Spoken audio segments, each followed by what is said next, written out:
সঙ্গিনী সবচেয়ে ইম্পর্টেন্ট জিনিস আপনাদের পৃথিবীতে। একজন উত্তম জীবন সঙ্গিনী খুব গুরুত্বপূর্ণ জিনিস পৃথিবীতে। সে যদি ভালো হয়, নেককার হয়, সৎ হয়, আপনি দুনিয়াতেই জান্নাতে থাকবেন ইনশাআল্লাহ।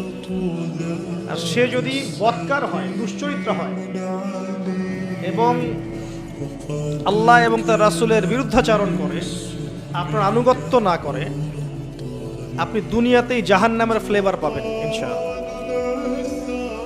হাওয়া আলাইহিস সালামকে সৃষ্টি করা হয়েছে আদম আলাইহিস সালামের কোত্থেকে?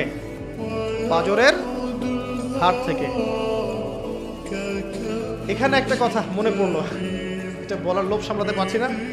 এই হাড়ের ব্যাপারে নবী সাল্লাল্লাহু আলাইহি ওয়াসাল্লাম একটা কথা বলেছেন। তিনি বলেছেন তাদেরকে মানে বুঝে নেন কাদেরকে? তাদেরকে সৃষ্টি করা হয়েছে বক্র হাড় থেকে, বাঁকা হাড় থেকে। কাদেরকে?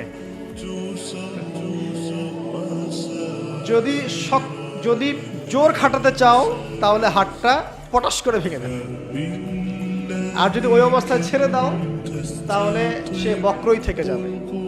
তার সাথে উত্তম নসিহতের মধ্য দিয়ে জীবন পার করতে হবে, এবং এটা খুব ডিফিকাল্ট। দুনিয়াতে সবচেয়ে বড় পরীক্ষাগুলোর মধ্যে একটা এটা, বক্রহারকে নিয়ে জীবন চলা। এটা সবচেয়ে বড় পরীক্ষাগুলোর মধ্যে একটা।